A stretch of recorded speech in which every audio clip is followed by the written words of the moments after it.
ใหญ่ไหมคะ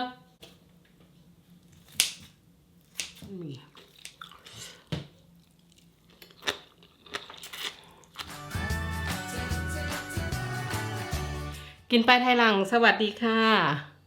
สบายดีทุกคนนะคะเป็นยังไงกันบ้างวันนี้ยายจะมาย่างคอหมูย่างค่ะกินกับส้ม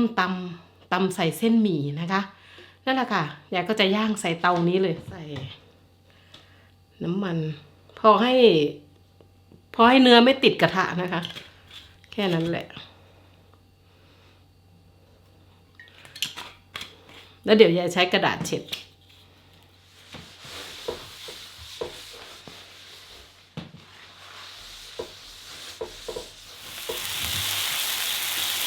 น่ากินไหมชิ้นเบลเลอร์โอ้ดูดิว้าวโอ้ยังกลับไม่ได้นะคะปล่อยไว้ก่อนปล่อยไว้ก่อน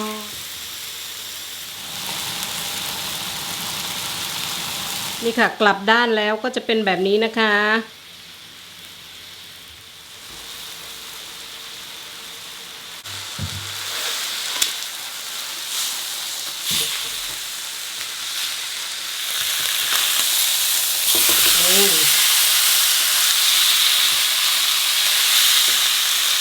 เดี๋ยวว่าสุกแล้วค่ะพอแล้ว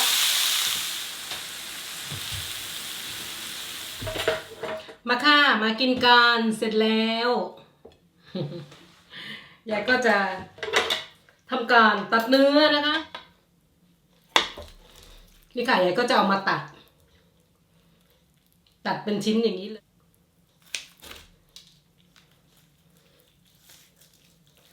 ตัดแค่นี้ก่อน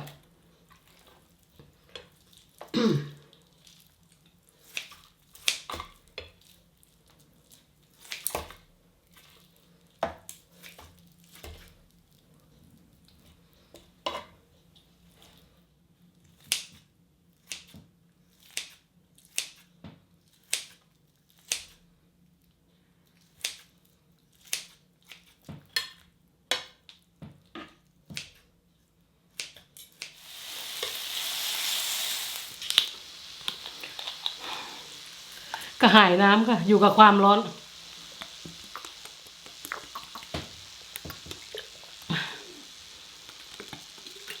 โอ้ยน้ำมะพร้าวนะคะน้ำมะพร้าวอ่อน10 โคนค่ะ10 โคนมาเลยค่ะมากินกันเลย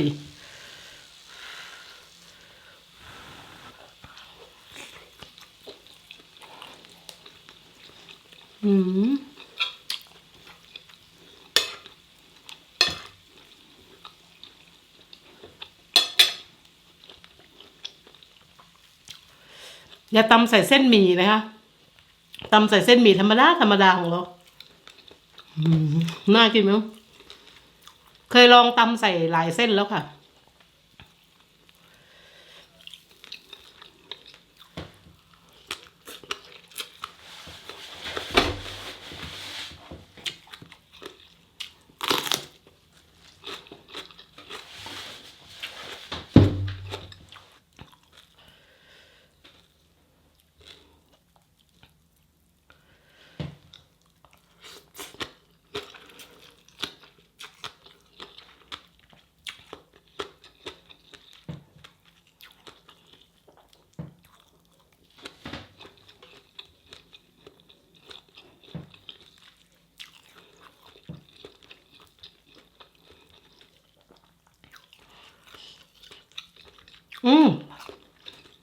ผักสลัดนะคะเรดิชพริกหวาน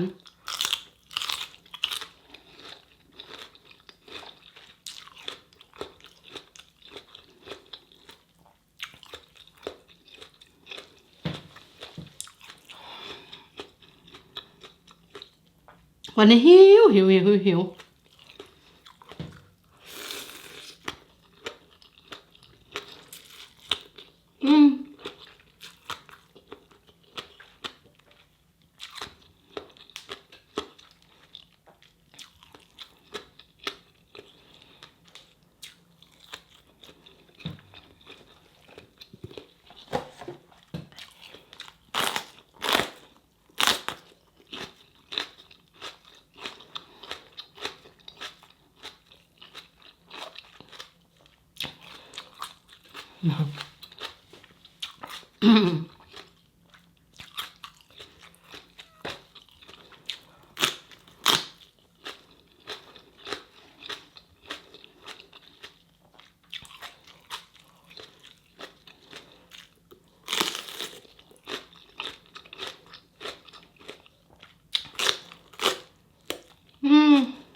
สีนี้กรอบกว่าสีนี้นิดนึงสีเนี้ย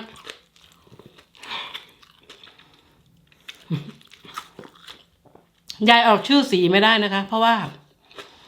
ที่เห็นอยู่ ยายเคยโดนแบนค่ะ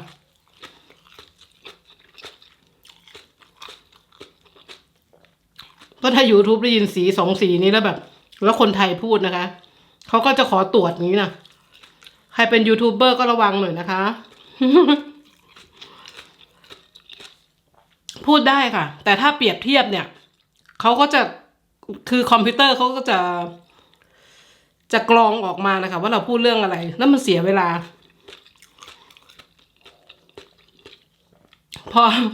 พอไปสำรวจว่าไม่มีอะไรเขาก็โอเคอย่างนี้นะ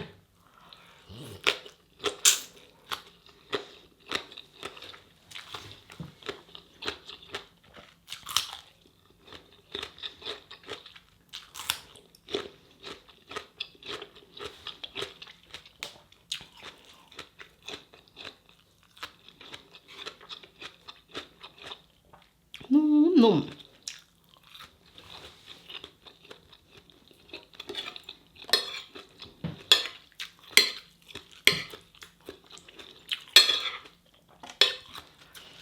แทนที่จะเป็นขนมจีนก็เป็นเส้นหมี่นะคะเส้นหมี่ขาว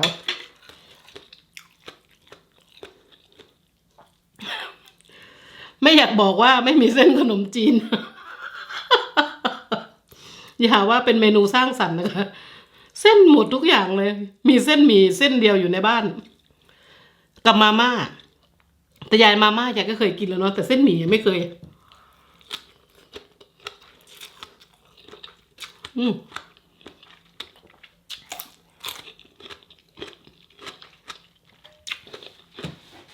ยี่ห้อใหม่เอามาลองกินดูค่ะ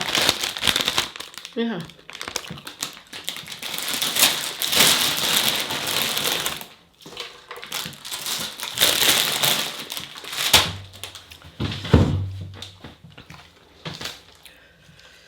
เอามาห่อกับผัก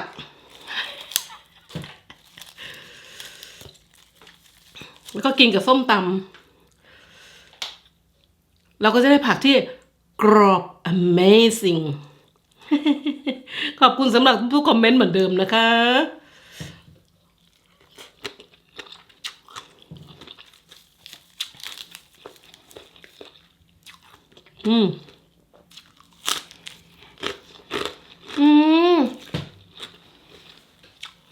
ผักอะไรอะกรอบเวอร์ฟัง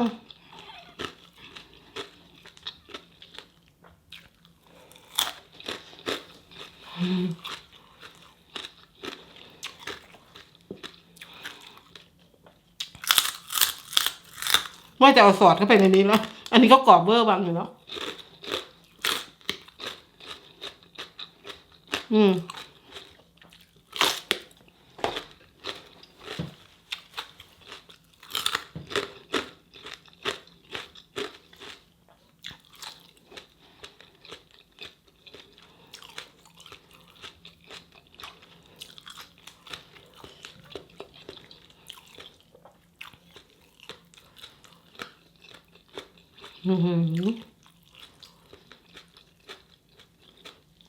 ใครยังไม่ลองก็ลองทำดูนะคะ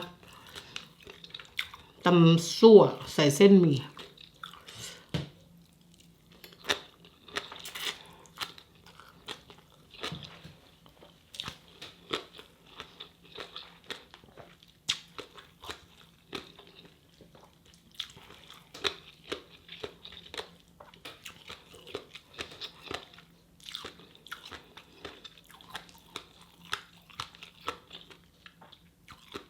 ตำแบบเนี้ยไม่ต่างจากตำใส่ขนมจีนนะคะยายเคยตำให้ดูหลายคลิปแล้ววันนี้ยายทำหมูยายก็เลยไม่ได้ตำให้ดู ตำใส่กะปิ น้ำปูนิดหน่อยปลาร้าใส่เบิดมีอะไรเหม็นๆคนใส่หมดแล้วคลิปที่บอกว่ายายเลิกกับสามีนะคะยายต้องขอให้ทุกคนเข้าใจยายด้วยว่าเป็นพ่อคามิล่าเป็นแฟนยายคนที่ยายอยู่ด้วยเมื่อ22 ปีที่แล้วนะคะแล้วเรื่องที่ยายกวนเงินเขาน่ะขอเงินเขาก็ไม่ใช่ว่าขอไปให้พี่ให้น้องให้พ่อให้แม่นะคะคือขอโทษนะคือว่าในช่วงที่ยายเรียนนะคะถ้าเกิดอะไรขึ้นยายขอให้ส่งพ่อแม่ให้ได้ไหมถ้าเกิดอะไรขึ้นหรือว่าอย่างนี้นะคะก่อนที่ยายจะได้ทำงานนะคะไม่ใช่ว่ายายเอาเปรียบเขา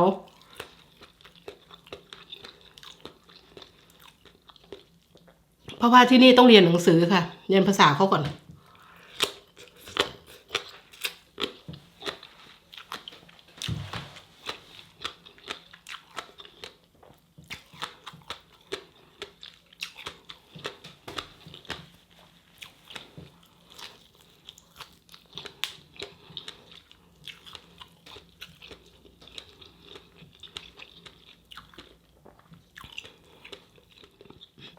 คือยายก็อยากให้แฟนคลับรู้จักชีวิตยายคือยายอยากจะเริ่มเล่าให้ฟังแล้วก็เริ่มเล่าเรื่องการอยู่เดนมาร์กอะไรอย่างนี้นะคะยายก็เลยเริ่มต้นด้วยปีแรกๆที่มาอยู่เดนมาร์กนะคะแล้วก็จะค่อยๆเริ่มเล่าไปว่าเลิกกับพ่อคามิล่าแล้วก็เป็นซิงเกิลมัมเป็นยังไงแล้วก็จะเริ่มเข้าในระบบการศึกษาอะไรเยอะแยะค่ะยายก็จะมีEP เกี่ยวกับการพูดหรือบอกเล่า90ยายก็จะตั้งชื่อคลิปว่าคุยไปไทยหลังนะคะ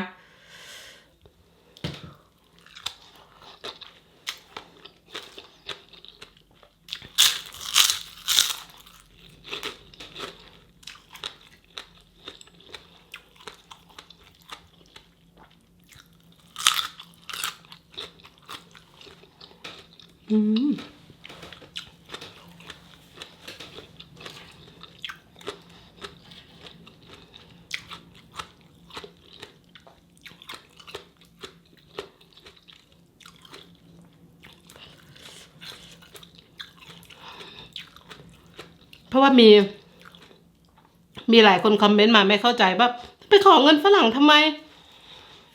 มาอยู่ทำไมไม่ทำงานเองอะไรอย่างเงี้ย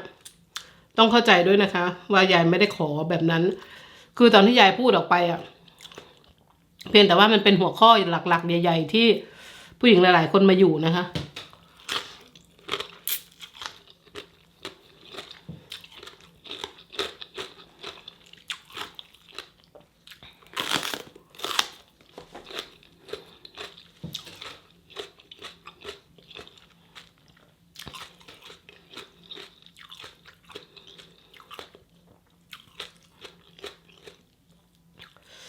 คือยายไม่ได้ดราม่านะคะไม่คิดว่าจะมีคนดูเป็นล้านขนาดนั้น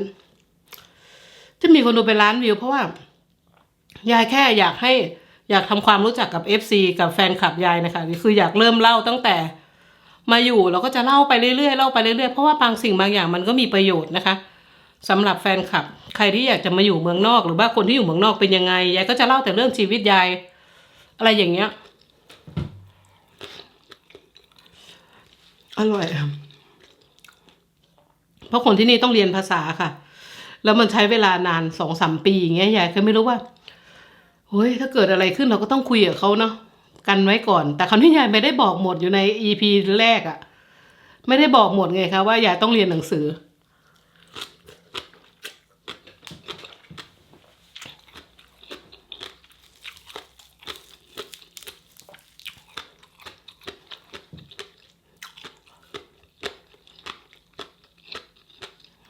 มันแล้วกรอบได้กรอบดี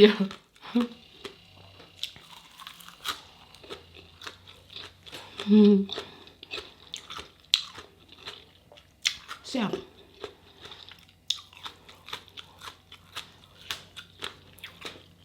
แต่พอยายทำงานโรงงานไก่ทำความสะอาดยายก็มีรายได้ของตัวเองค่ะแกก็ไม่ได้มายุ่ง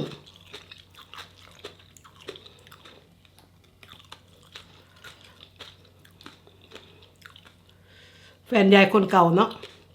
อันนี้เราพูดถึงคนเก่าเดี๋ยวก็จะมาถึงพอ พอเลิกกับพ่อคามิล่าแล้วก็จะเป็นช่วงที่เป็นซิงเกิลมัม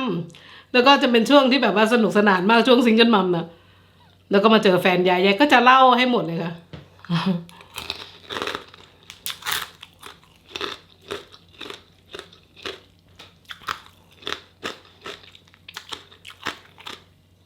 เล่าให้ฟังว่าแม่เลี้ยงเดี่ยวได้เงินเท่าไหร่อะไรยังไงอย่างนี้น่ะแล้วลูกได้เท่าไหร่เพราะว่าที่นี่ไม่เหมือนประเทศอื่นค่ะ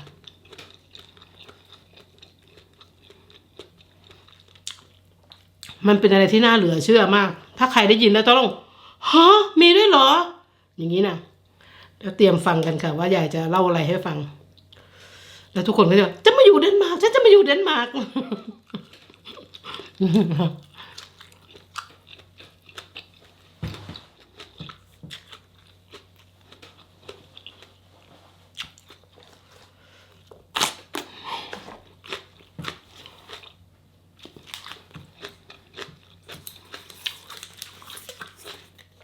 กรอบดีแท้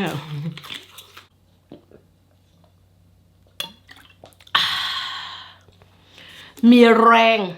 นั่นแหละค่ะแล้วเจอกับยายใหม่แล้วไงเดี๋ยว EP หน้ายายจะมาเล่าเกี่ยวกับ